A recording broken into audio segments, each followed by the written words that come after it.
welcome to the car. Yes. Oh, I meant to ask you. Yeah. Is it okay if this should be fine if I keep it down here, if I turn my auntie fan on? Yeah, you can. Okay. You can. It's just, as long as it hit auntie fan, that's hilarious. Because it is. Because it is. Oops. The auntie fan. There we go. Yes. So, I am for sure in that era. Who am I in the car with today?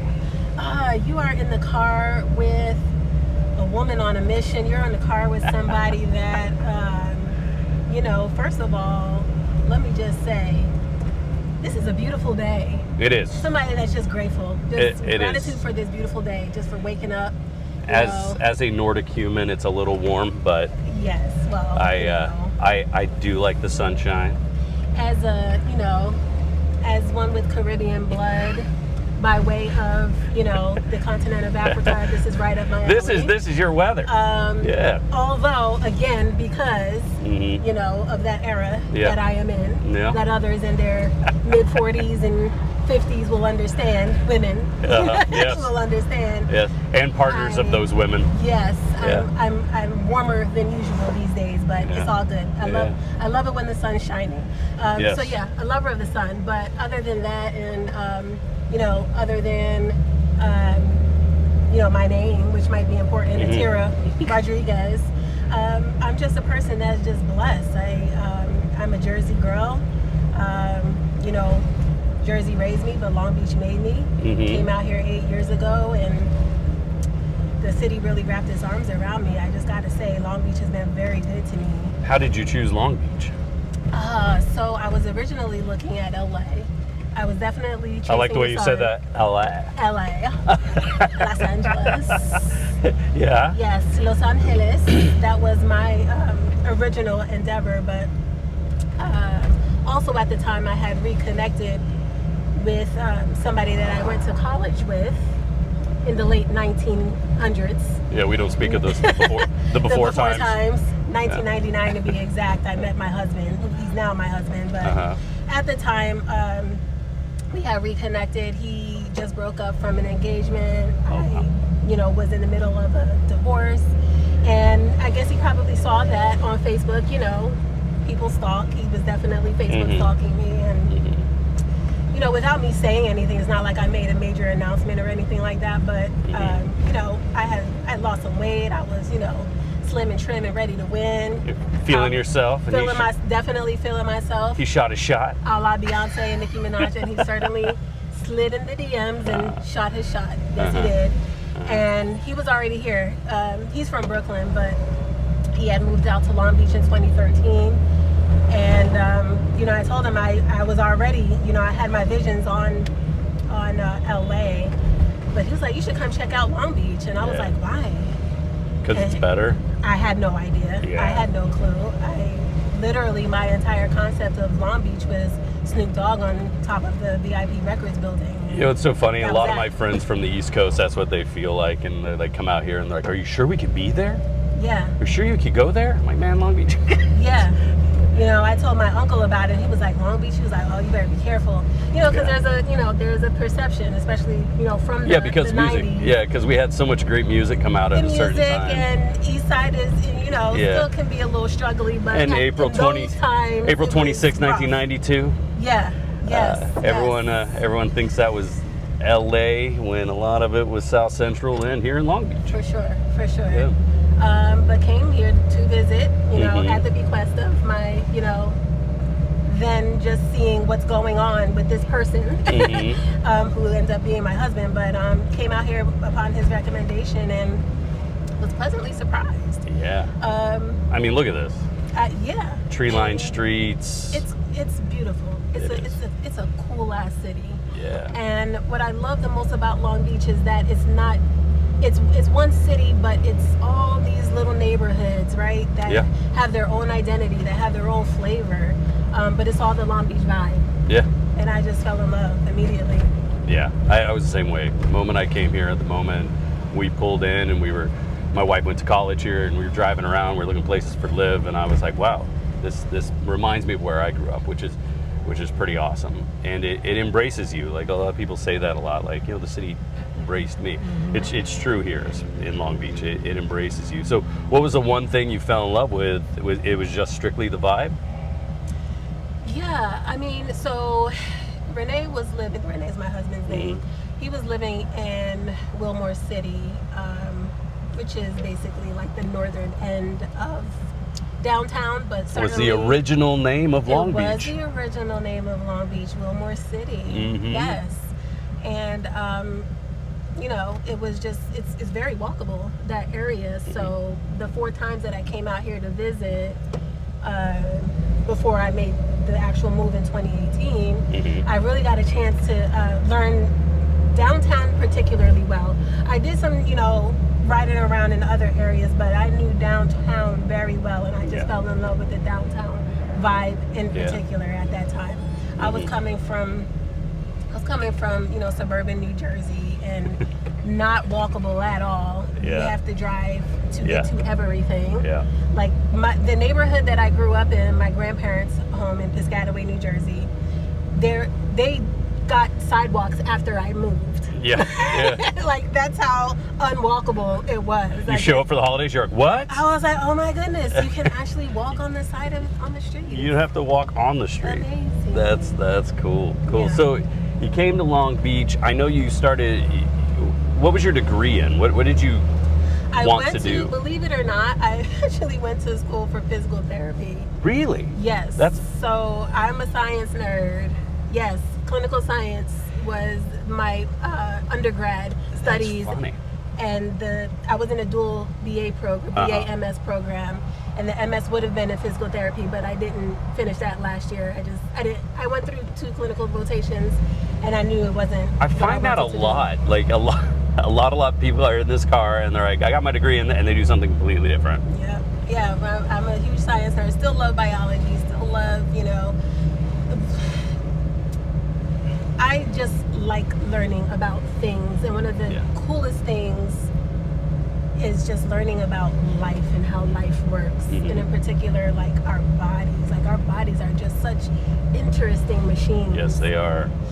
And so I like to know about it, but I don't want to practice it. It's also not an easy job. Like, that's a very physically demanding. Very physically demanding. Yeah.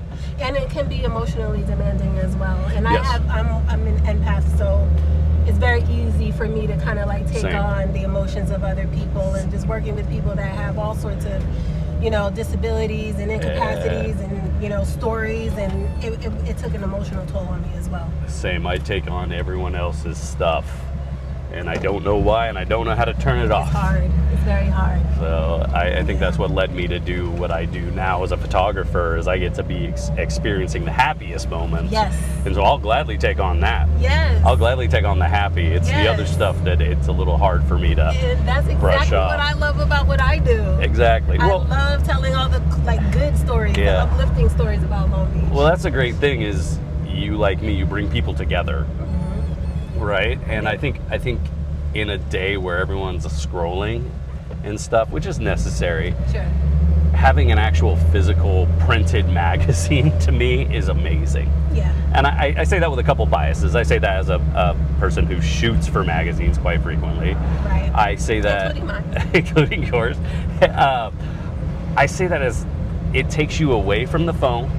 It puts you into a physical, tactile situation where you're flipping pages. And it's an experience. And it's not something being curated directly for you, like your feed, right?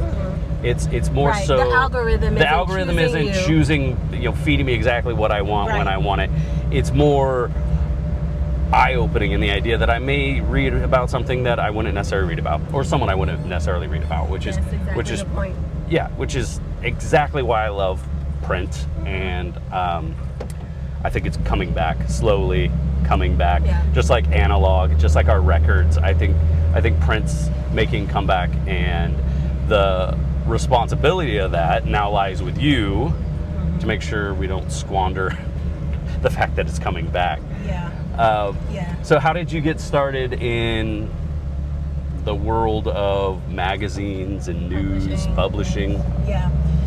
So when I did make that decision to move to Long Beach, it was June of 2018. So I just made 8 years here. My husband told me just come, because I had a few interviews lined up, and I had some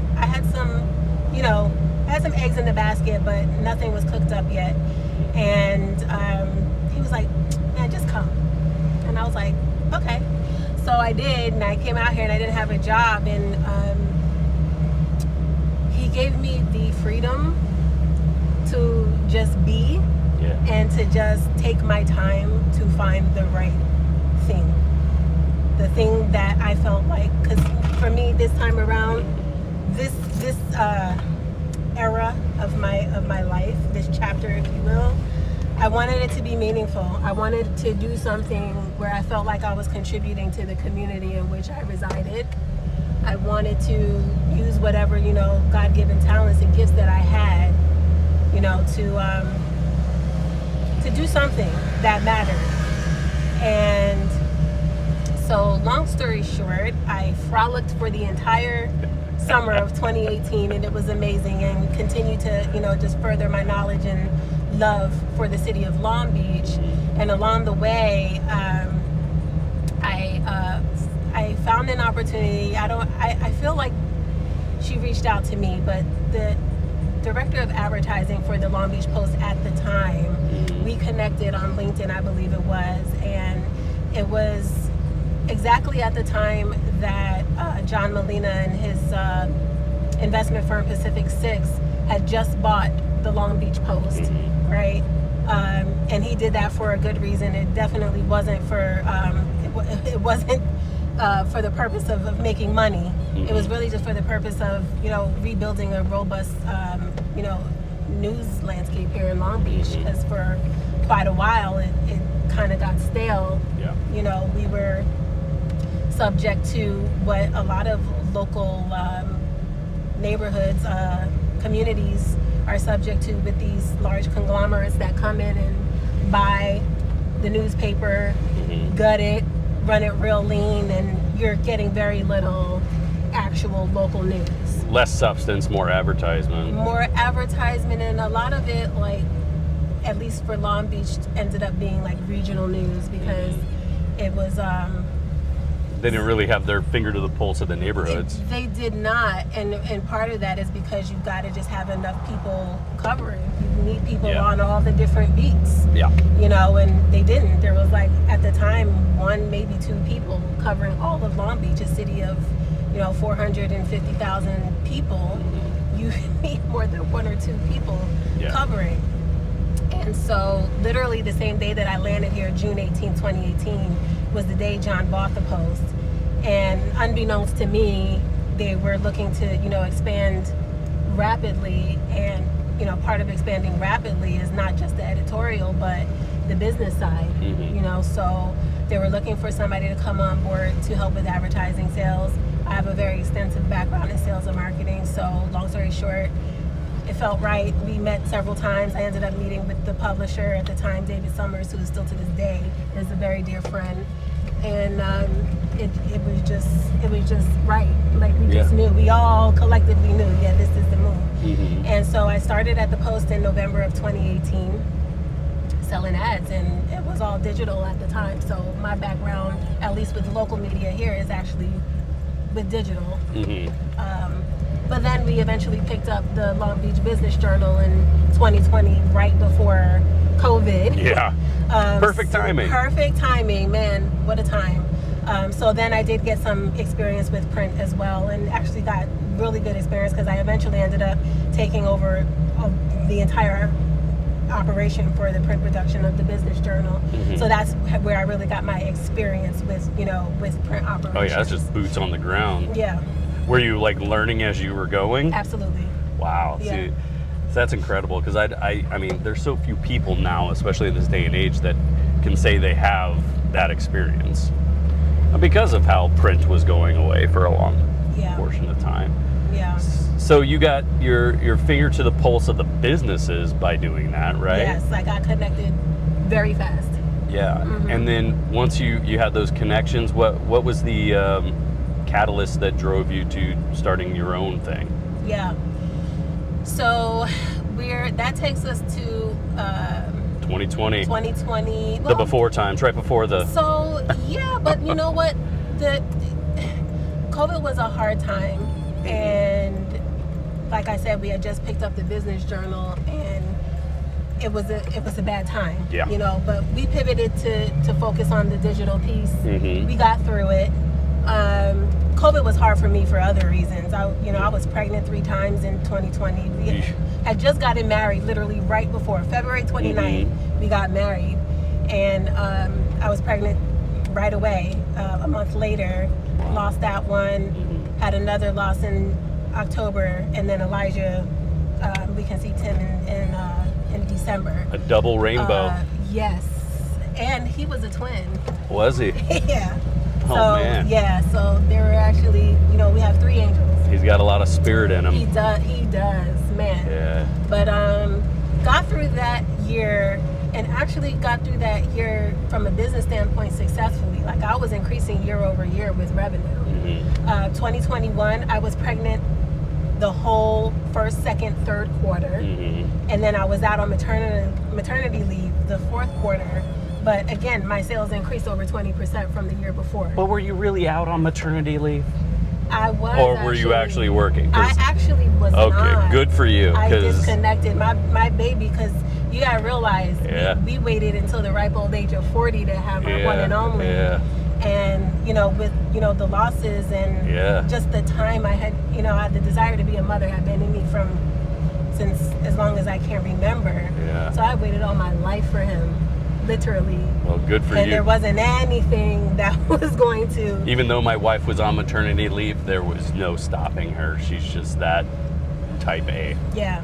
And I stayed plugged in. Yeah. And I was accessible, but I think also everyone just understood who I was and where I was at that moment. And they respected that. Yeah. And they pretty much gave me that space to just be mom for... See, that's respect. That's respect. It's like 3.5 months. Yeah. I was out. Yeah. So Elijah comes around, you're still working... Still working from home. On the business journal, yeah? On the business journal and the Post. And the Post, okay. Yes. He comes around, I get back to work, and then shortly after I get back to work in early 2022, I switch over to membership.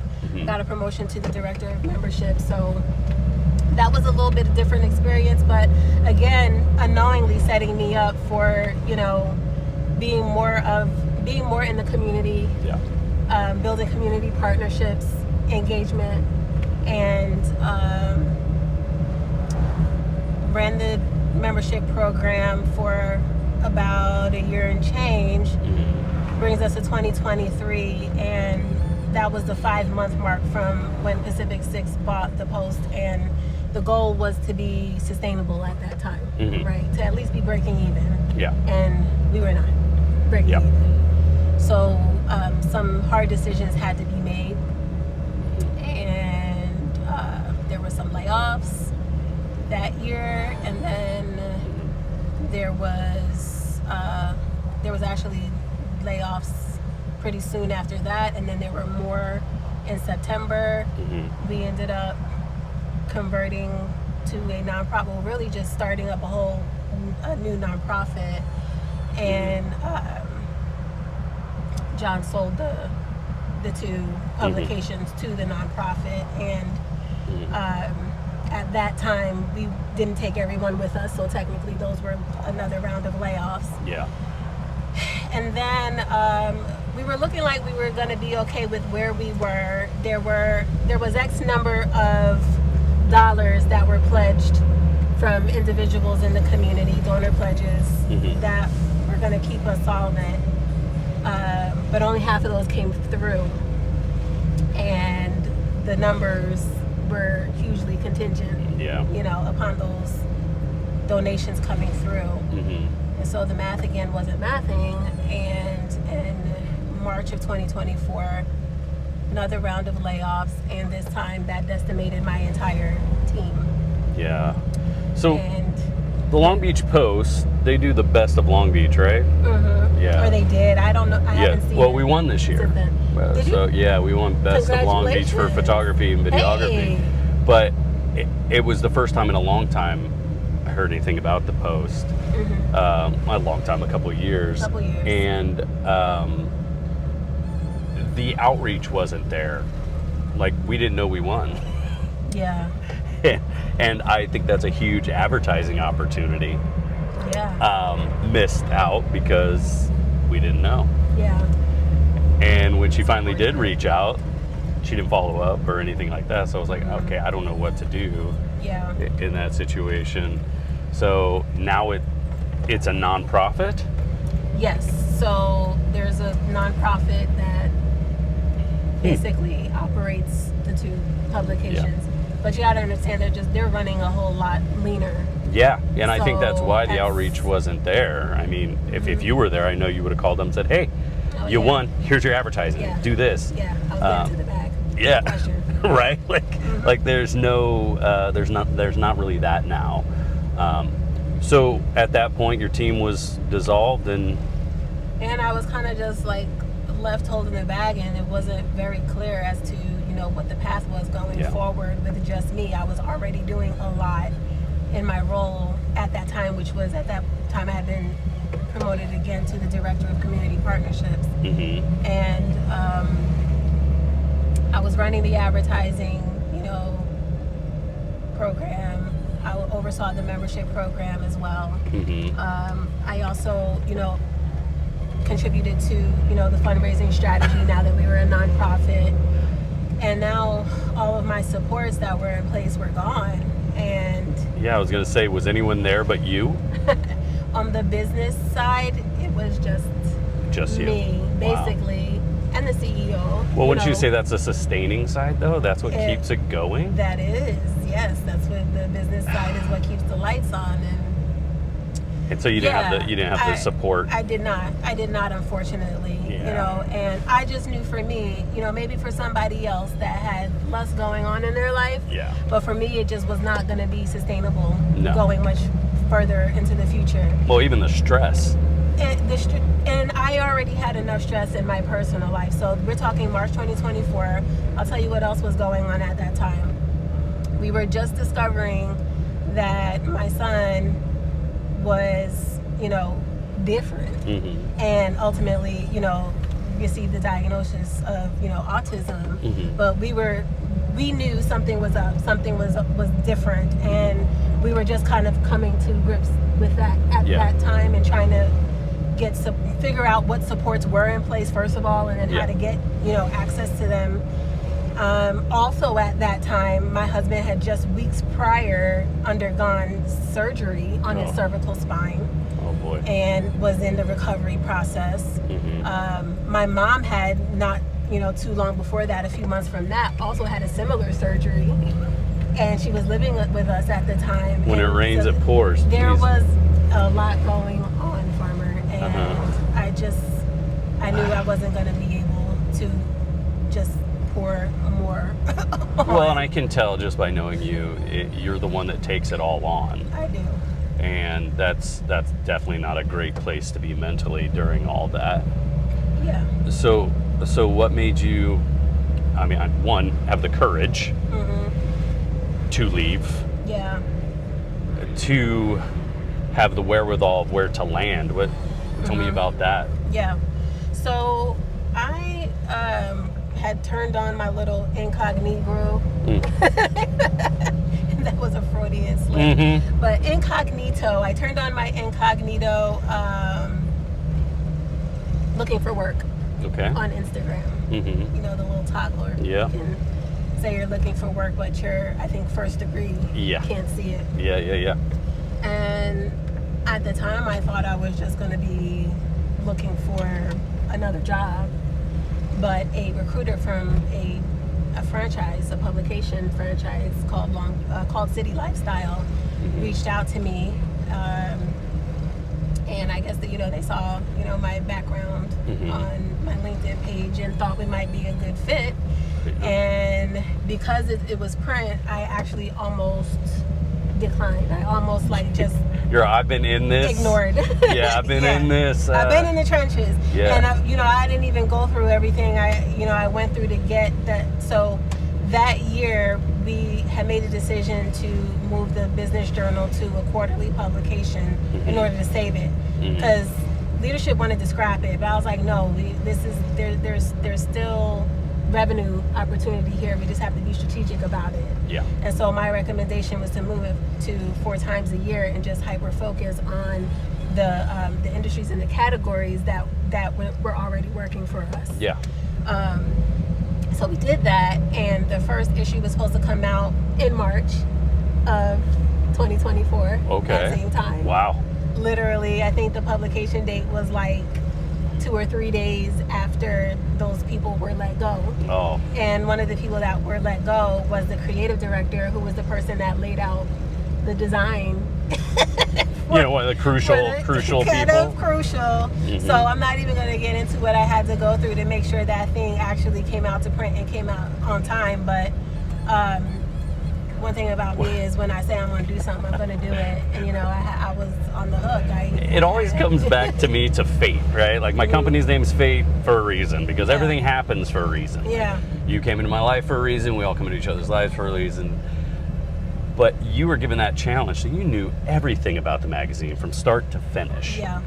At that point, you touched everything at that point. Yep. So what a great thing for the universe to do to you to get you set up for your next step. Yeah. Right. And to prove to me that I could do it. Yes. Under the craziest of circumstances, where it looked like there's no way Sink or swim. that Sink or swim. Work. Just go. Yes. So you did it. I did, but it wore me out, and I was burnt out, and I was like, ugh, I hate this, right? And I hated it because there was a lot involved with the print production process when you're independent. Yeah. That I don't have to deal with partnering with a franchise. Yeah. But I didn't know that, going into the conversation with City Lifestyle. But thankfully, I remember that I did literally just pray to God to, lead me to my, my next steps, my next move. And you asked that question, who do I have? Who do you have in the car with you?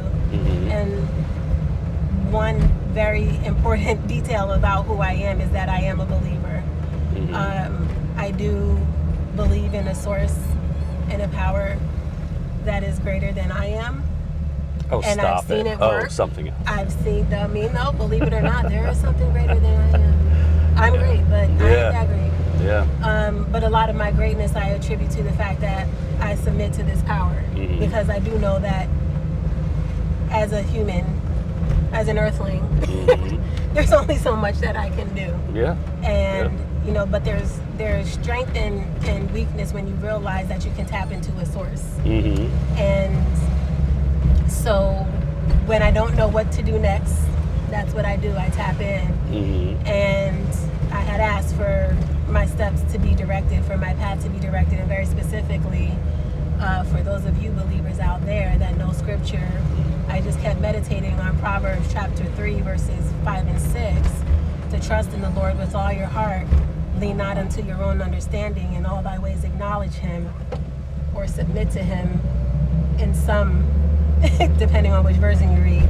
But in all thy ways acknowledge him, submit to him, and he'll direct your path, or he'll make your path straight. So I kept meditating on that. And then this guy hits me up in the DMs talking about a print magazine. And I'm like, get out of here. And I'm like, oh yeah. That's how I do business in the DMs. I did just ask for help. So I gave him the time of day. Long story short, business model was brilliant. All of the things that I don't like about the print production process, they handle. So I'm responsible for pulling together the advertising partners that provide the revenue for me to be able to produce this thing. And then in partnership with a very small team, small but mighty team, my editorial staff, we pull together all of the content, we upload that, and they lay everything out beautifully. They handle the printing, they handle the distribution. Okay. Right? So I can just focus on the main things, which is the revenue and the content. So after about maybe a 4 to 5 week courting process, I decided to move forward. I signed my publisher's agreement. That was like like May of 2024, but gave myself a 3-month exit strategy from the Post.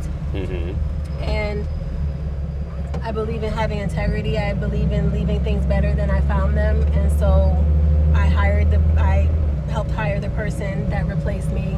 I trained that person that replaced me. And I made sure that the books were very clean. I think there might have been only 2 or 3 outstanding accounts when I left.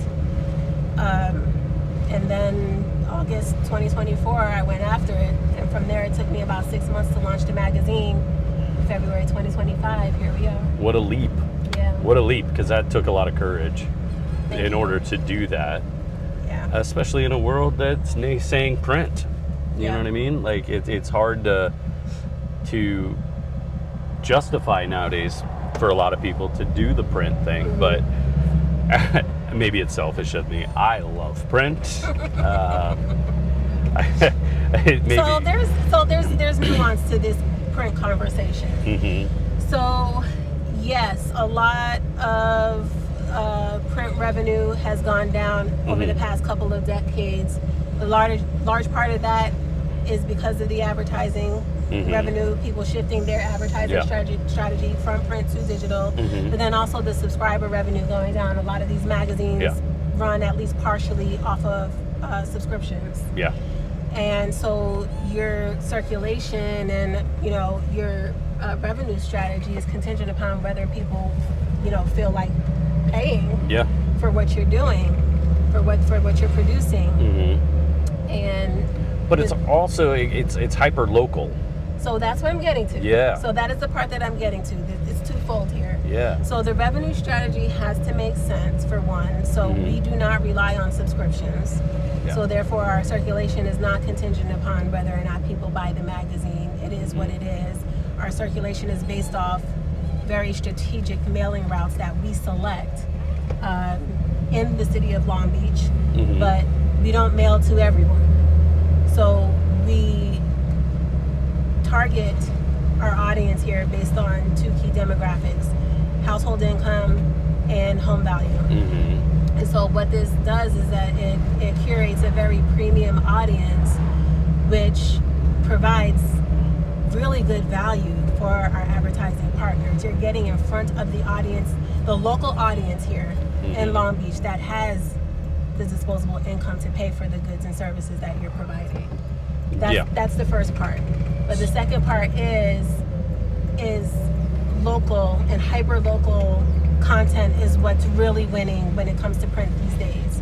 So these national publications are continuing to decline, right? The Times magazines, Vogue, all the ones that we grew up on, that we read while we were sitting on the throne back in the day, right? You had your little magazine rack in the bathroom back in the day. Don't act like you didn't. I'm still Vogue loyal.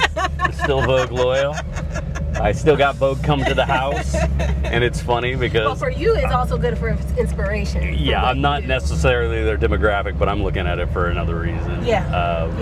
And it's to keep up, and it's to be like, oh, hey, that's my photo. I like that one right there. That too. So there's the bias there, but I think hyper local is the way to go. It is. People care about what's going on in their backyard, not what Nicki Minaj is doing or Beyonce is doing or Jay-Z. They care about that stuff, but they're getting that content on Instagram or TikTok or wherever like that. They're getting that through their feed. It's also it's the crossover, because it's rule of 3.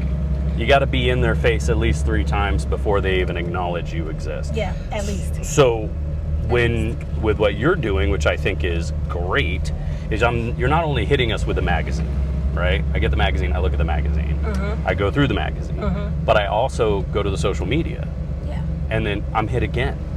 And what that does is that just leaves that one last step for someone to see me one more time, and they're going to pull the trigger on it. Well, then I'm glad you mentioned that, because that sets us up for really further defining who we are. So Long Beach City Lifestyle, yes, we do have a print publication, a beautiful print publication, if I might say so myself, that tells amazing stories about the people that make this city go. But we don't just stop at print. We do also have a digital strategy.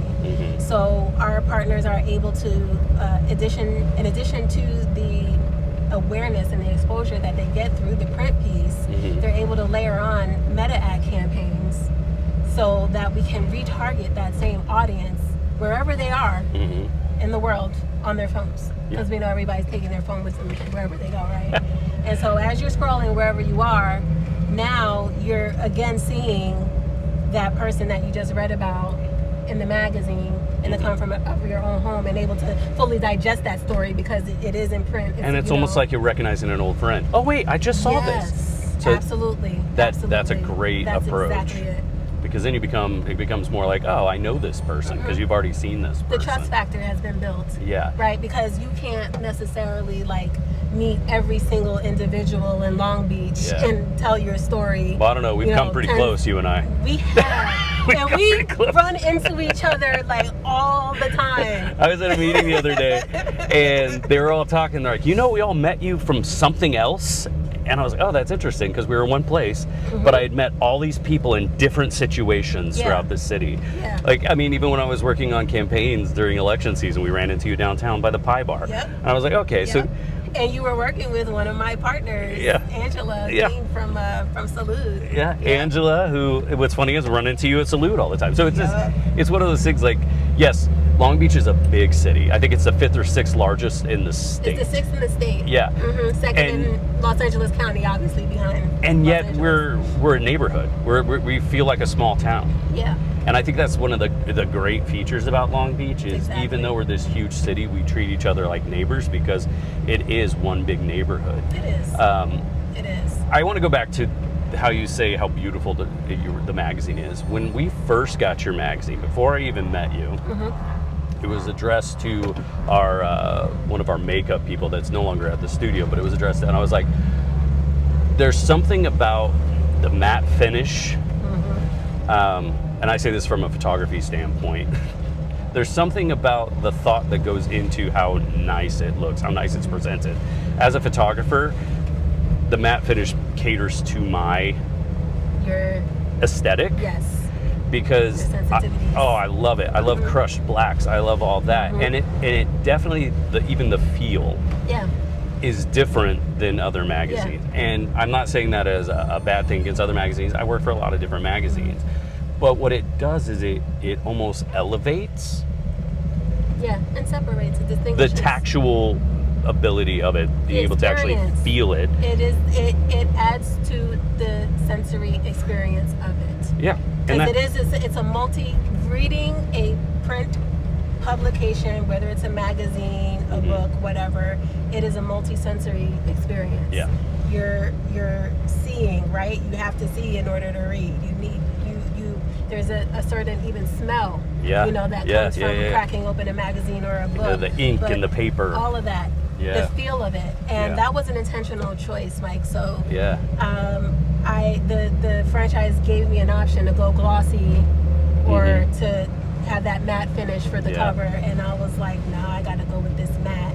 And I saw another in a past life, another thing that I used to do, I was a makeup artist, and so visuals matter so much to me. And so in addition to being able to tell really great stories in words, the visuals matter just as much. Yeah. And it has to pop off the page. It has to induce an emotion. Yeah. Right?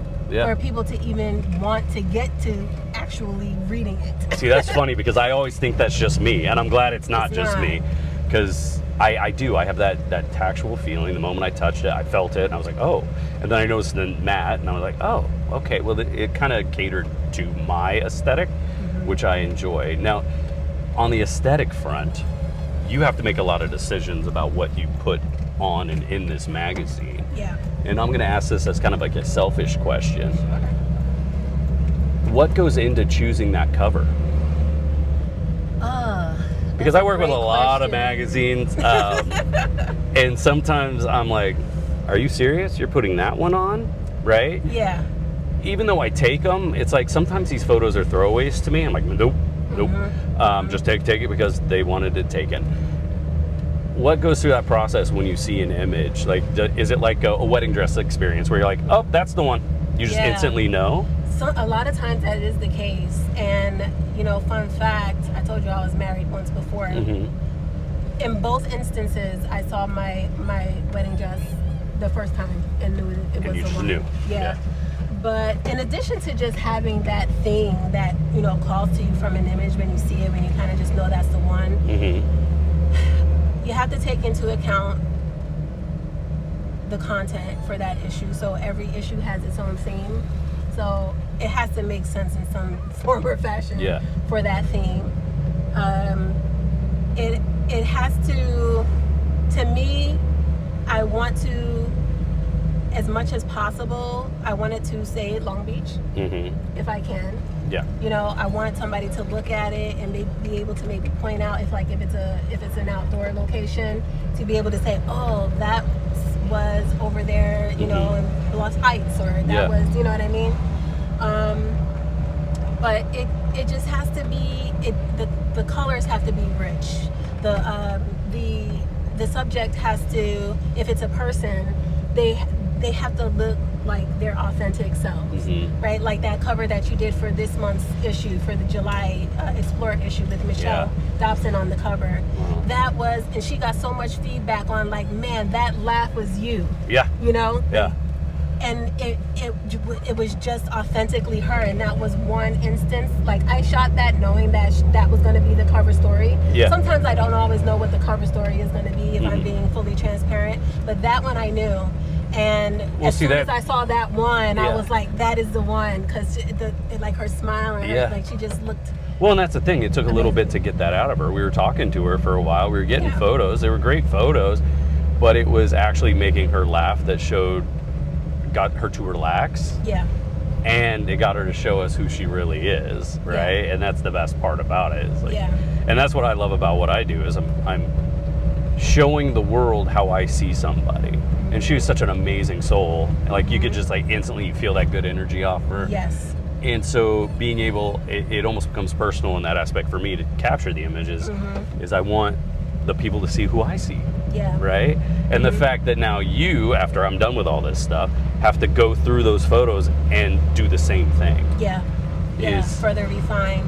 What story is gonna, if it's a cover story, what image is gonna go on the cover, and then what images are gonna work for the story itself. Yeah. Yeah. There's definitely an art to it, but all of it, I'm always keeping in mind that I want to stay true to that person.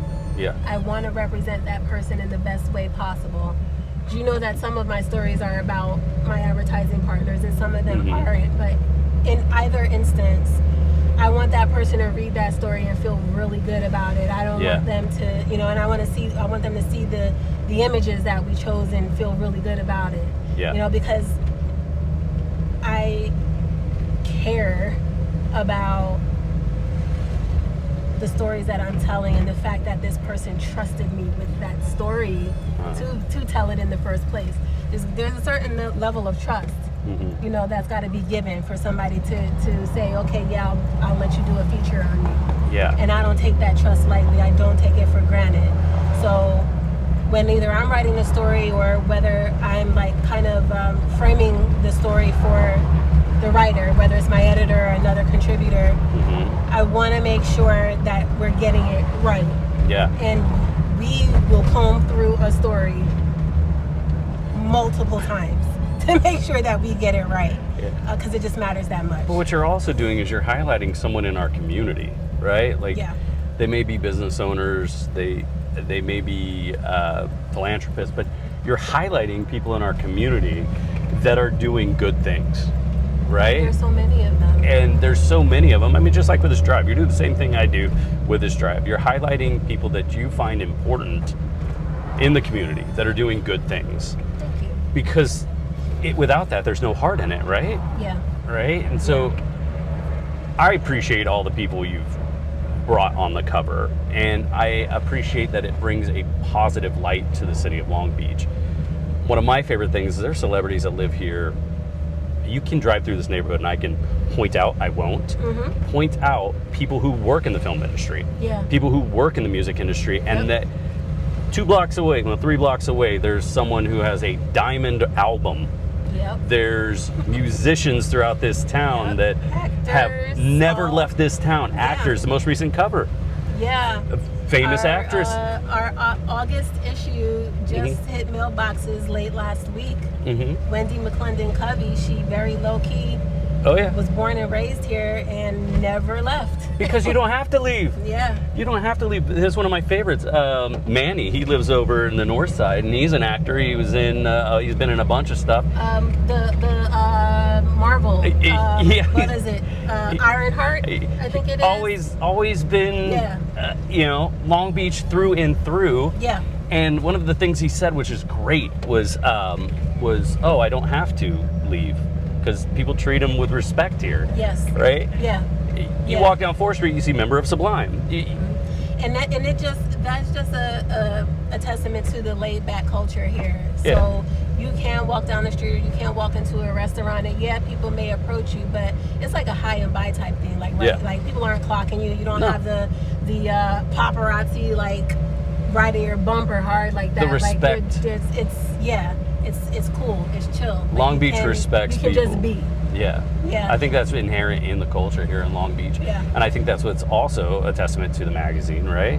You have these celebrities that are so proud of this city that they want to be on that cover. Yeah. Because they want to show that they still have love, pride, and respect for our city.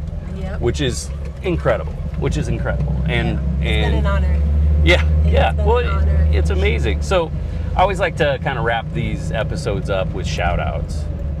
I want to know 3 businesses that you want to shout out that you think deserve a little extra love. Oh, good question. Sheesh.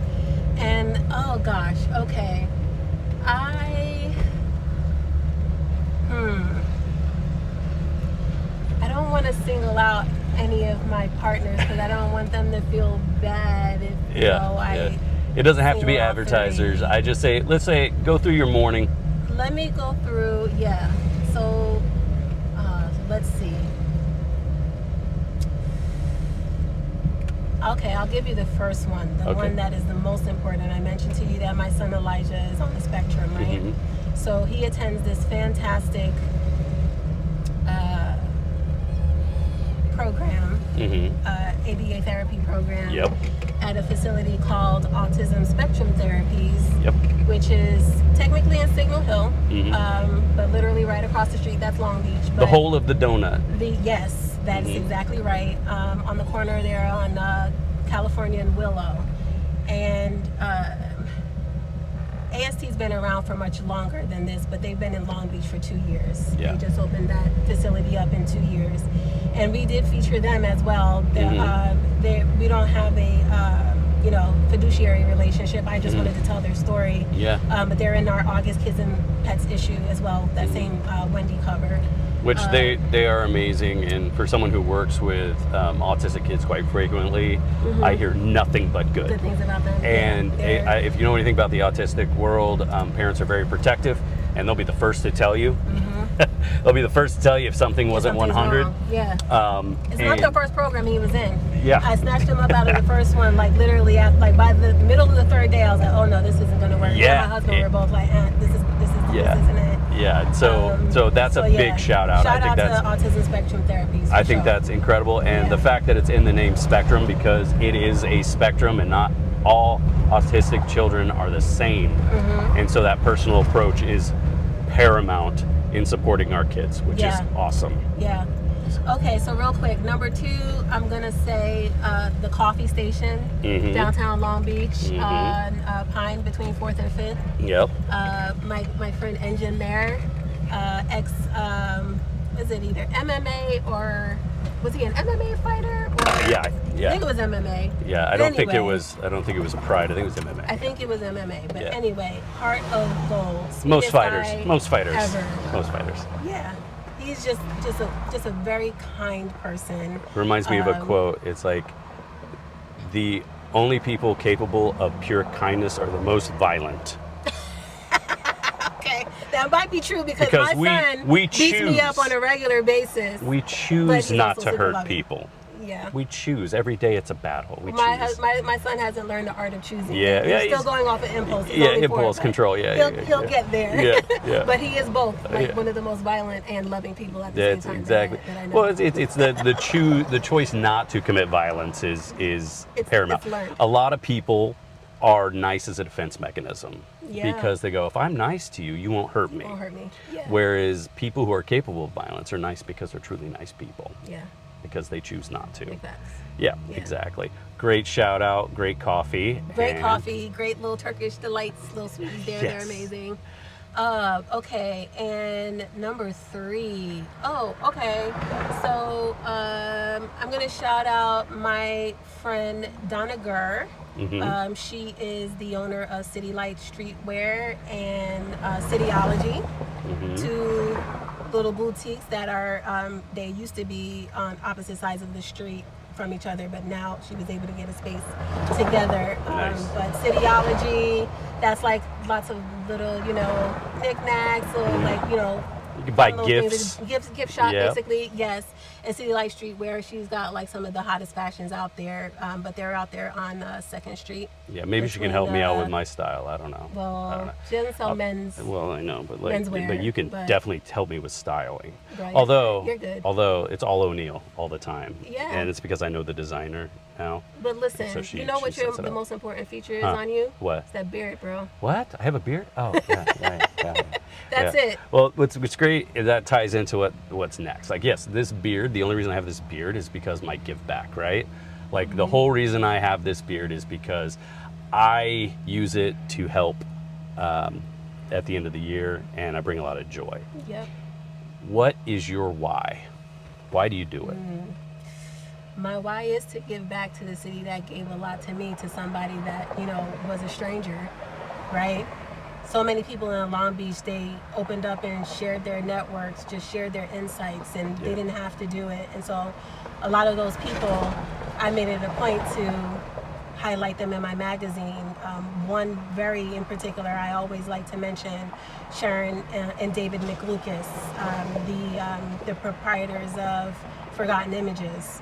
But Sharon's got an extensive history in advertising, and she took me under her wing, was not a gatekeeper, was just willing to introduce me to anyone and everyone. So I always just, I do this because I always remember that it didn't have to be like this.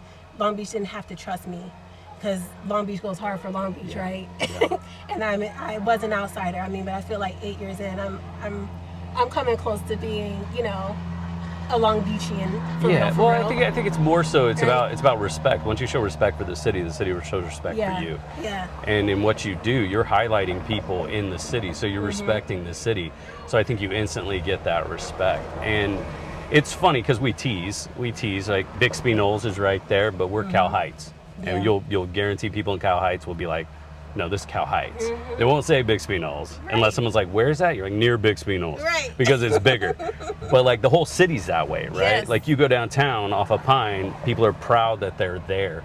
And you go to Zafaria District, people are proud of that. Or Zafaria? Zafaria? I don't know, I've heard them all. I lived there and it's I've heard it Zafaria. pronounced a million ways. It's just like Jimeno or Exemeno or Juanapero, which drives me nuts. Juanapero. Because the Spanish word, it's junipero. Yeah, Junipero, yeah. Say the word, junipero. Yeah, but it's same with Exemeno. Right. Jimeno. Yeah, but no one will know. But No. when you say Exemeno, they'll know exactly what it is. But it's those respects that people have for the neighborhoods. In turn, the respect you treat with people through the magazine, that gets passed on to you because that's the respect you're given. And the cool thing is you can highlight people that wouldn't necessarily think they should be highlighted. Yeah. But you choose the people that are doing good in the community, that are exceptional in the city of Long Beach. Yes. And there's so many exceptional people, you'll never run out of people. It's true. That's a fact. And that's the great thing. And the cool thing is there's people like celebrities that are like, no, I want to be highlighted in Long Beach. Yeah. Because that's who we are. Yeah. And I work for other magazines, LA Travel Magazine, Orange County Travel Magazine, and they're proud of their areas, but there's something special about this city. There's something special about what this city does specifically for this city. Yeah. And that goes from the ground floor all the way up to the top. You may not agree with a lot of our politicians. I certainly don't, but I do know they're doing it with heart, and they're doing it for the love of the city. We just have different paths we're going to get there. Yeah. And this is going out because I say this every time. Rex, you said you'd be on the show. You got to come out, get in the car. We can talk about all the good you're doing. Let's go. We can talk about all this stuff. Come on, man. So, what is your give back? So, what is my give back? My give back looks like serving on boards like the Women's Business Council. My give back looks like just showing up for the everyday person on the street that's having a bad break, because there's no shortage of those here in Long Beach. Whether it's like dropping them a snack that's in my bag, because I go nowhere without snacks. I have a 4-year-old who, by the way, is the other reason, my why, and he's really the main reason why. Just so that I could be here for him in all the ways whenever I need to be, so that I can be in control of my schedule, not have to answer to anyone but myself and to my family and to my God. That's really my why, outside of just repping for Long Beach. But and then just going back to giving back, pulling up the next person behind me the same way that it was done for me. I love that. Yeah. I love that. When you reach the top, don't forget to look back. Yeah. Because people are still doing that for me to this day, including you. Farmer, thank you. I can't say thank you enough. I won't take credit for that. We're doing it side by side. Yeah. We're climbing up side by side. I still acknowledge. And I have immense gratitude. It's like when you see me, I won't be behind you. I won't be in front of you. I'll be right beside you. I love it. It's also why I consider myself, I don't consider myself an ally. I consider myself an accomplice. I love that too. Yes. Because I'm going to be the one taking the hits. I think another strong thing, and this is, going to become a love fest for Long Beach, but raising our kids here is incredible. Yeah, it's a blessing. The sense of community and knowing that a majority of people in this city are looking out for your kids it means a lot. It means a lot. It does. Being able to call my council person when there's something going on that I need to express concern with about my kid in the community, which I did recently, and just getting the response back is incredible. Talking to the chief of police, talking to people like that if you express concern, they actually hear you, which is pretty amazing, especially in such a giant city, right? Yeah. And being able to reach out to other pillars in the community, be like, hey, I'm doing this, come along with me, let's go, is really cool. I mean, I do the tree lighting every year, and every year people are stepping up. Right? And it's amazing because it becomes community. We become Long Beach. It's not just a city. It's who we are. And your ability to focus people's eyes and attention to things going on in the city is such a gift. Not only for those businesses that you're highlighting, but for the people reading it. They get to learn more about their neighbors. They get to learn more about the community. And I think that makes us stronger, right? It does. And it's nothing like getting an email from a person I've never met before that just happens to be, in my distribution area, to just, say that the stories that we're telling in Long Beach City Lifestyle are making an impact, that they're learning something new about the city that they have been living in all their life. Yeah. They're learning new things about the city and about the people in it for the first time. And to get the encouragement from people to say, keep going. Well, and they're learning about the growth and the evolution of the city too. Like, the city's always growing. The city's always changing. Yeah. And we're learning about the people who are growing with the city, which is incredible. And we're highlighting those people that help the growth in a positive way, which is paramount to being a society that is closer to perfection, which we'll never reach. Never. But we're not chasing perfection. We're just trying to grow. We're just trying to be better than we were the day before. Exactly. Well, thanks for being on. I hope people get to learn a little bit more about you and about the magazine and about the people behind stuff. Like, that's what I love. It's like, I look at your magazine, I'm like, that's fancy. She must be fancy. She must be fancy. I don't know if I can, because I'm not fancy. I don't know. But like, talking to you, right, we get to know you more as a person. And so now I'm going to embrace that magazine a little more. And it's going to be more personal whenever I open it because I know the people behind it. Sure. And that's the goal of the podcast. That's the goal of everything else. Thank you so much for being on. Thank you. I hope you all realize why Long Beach City lifestyle is worth the drive.